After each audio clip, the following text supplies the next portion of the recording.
Hello and welcome back. I know you want to know what actually changed in ISO 9001-2026 DIS, but you don't have time to go through this document line by line. That's exactly what I'm doing this for you.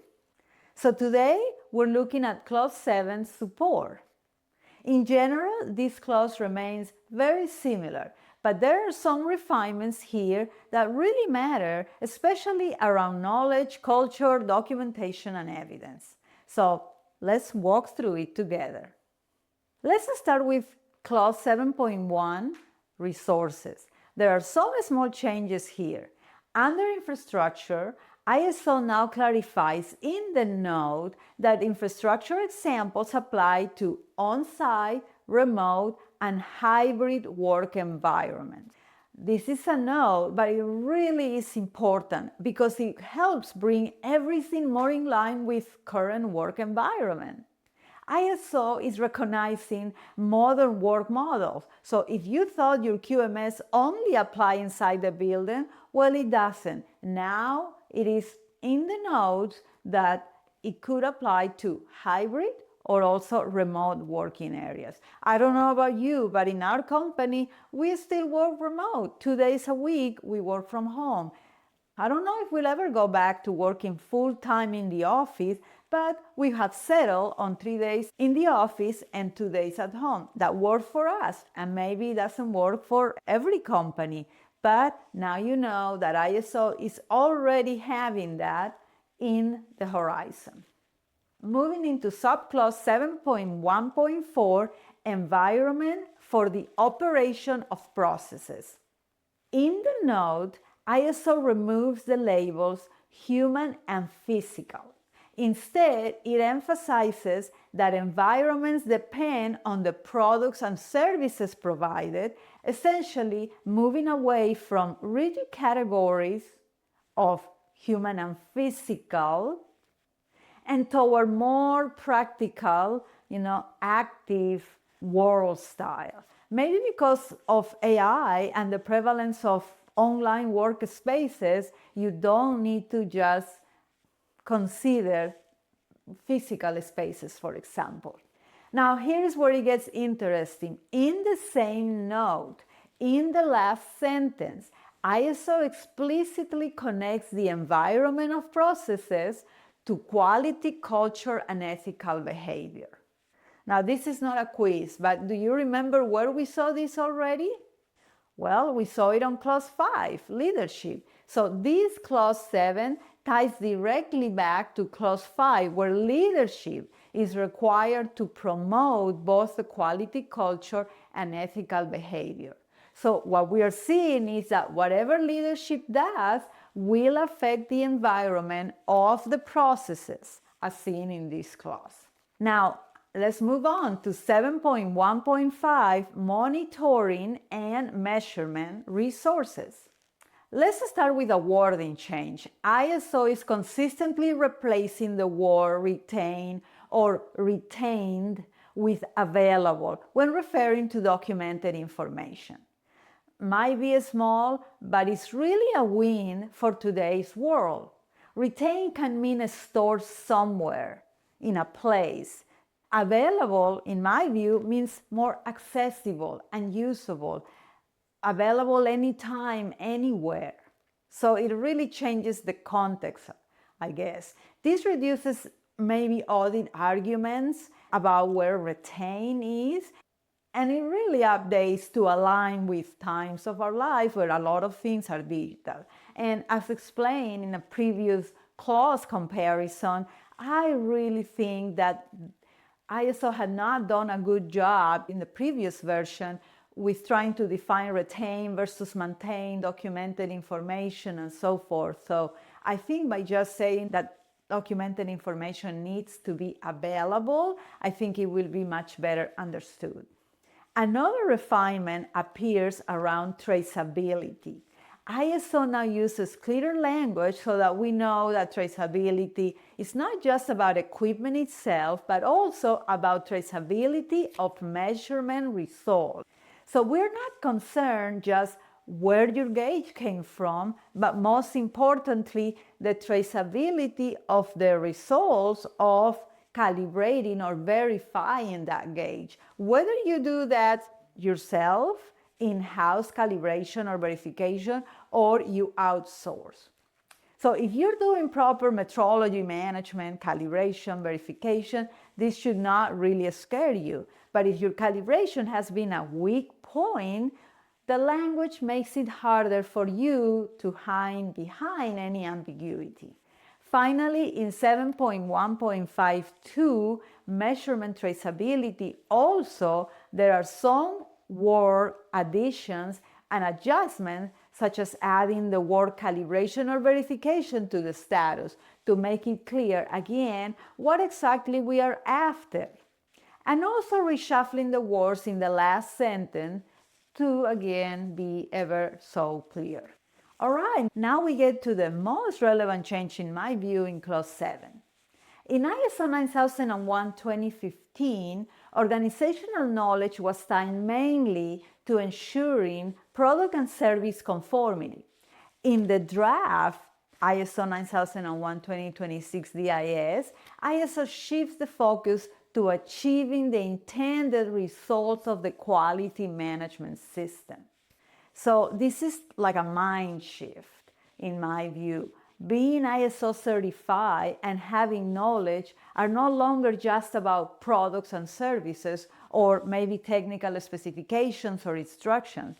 It's about the system. It's about the management system, making sure that the management system is working as intended. That's what you need the knowledge for. So if you had a lot of knowledge regarding products and services and you stop at that, that is not enough. You really need to capture knowledge on how to maintain your management system.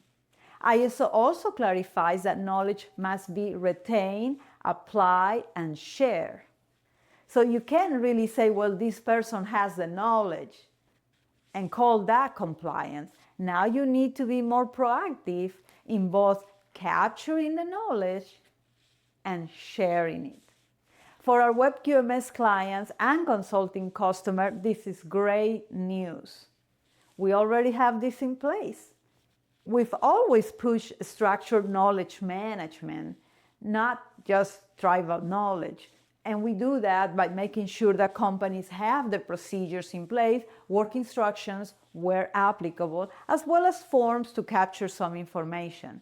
So if your system relies in John knows how to do it, you may have to rethink that. In our web QMS, we have our app called Lessons Learned app, where you can capture anything that was done well or anything that could have been done better or can be improved, and create action items that should feed back into your quality management system so that it actually improves.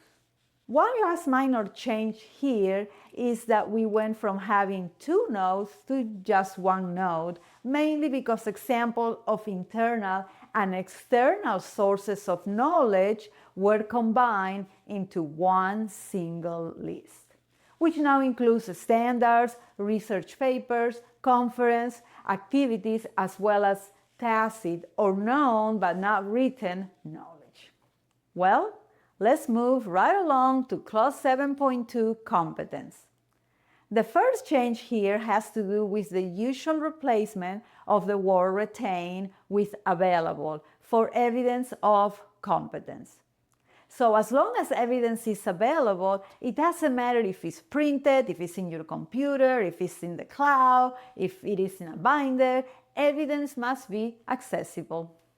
In the node, the actions to acquire competence remain the same: training, mentoring, hiring. But it appears there might have been a typo in the past, so the word application was substituted with the word applicable, which I really think it does sound better. Okay, so we're now at subclause 7.3, awareness. Here we see that leadership influence shows up again. ISO adds a new awareness requirement related to quality, culture, and ethical behavior, which, remember, leaders are supposed to be promoting in Clause 5. So awareness is not just about quality policy, objectives, or contribution to effectiveness. It now includes cultural and ethical expectations.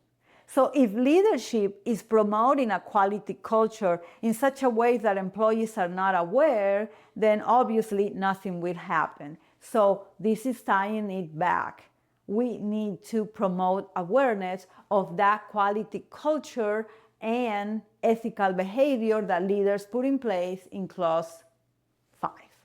Okay, so we get to subclause 7.5, documented information, which is really, in my view, part of the mother of the entire ISO and management system standards in the world.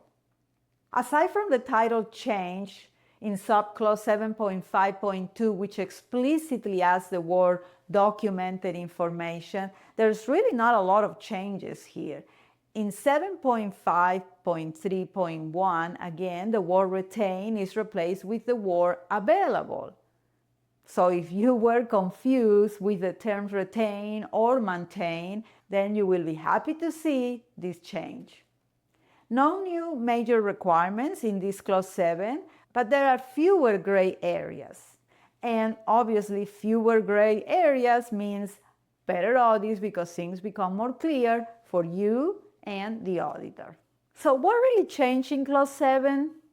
There's a small refinements with the words becoming available, clearer language on documentation and traceability of measurement results, modern recognition of hybrid work, and more relevant shifts such as organizational knowledge tied to system results and awareness linked to culture and ethics and environment connected to leadership tone. So Clause 7 didn't really reinvent itself, but there's definitely a few changes that are going to be helpful in your management system. Thank you for being here. If you are interested on learning more about the changes, take a look at our previous video of Clause 6 planning or our next video, Clause 8 operations, where you're really gonna see the changes that could matter a lot to your management system. We are actively reviewing the ISO 9001-2026 Draft International Standard, or BIS, against the ISO 9001-2015 revision. We're documenting key observations, wording changes, and interpretations as the draft evolves. If you would like to receive a copy of our comparison analysis, sign up, and we will send you each section as we complete it. Thank you for being here, and I will see you in the next video.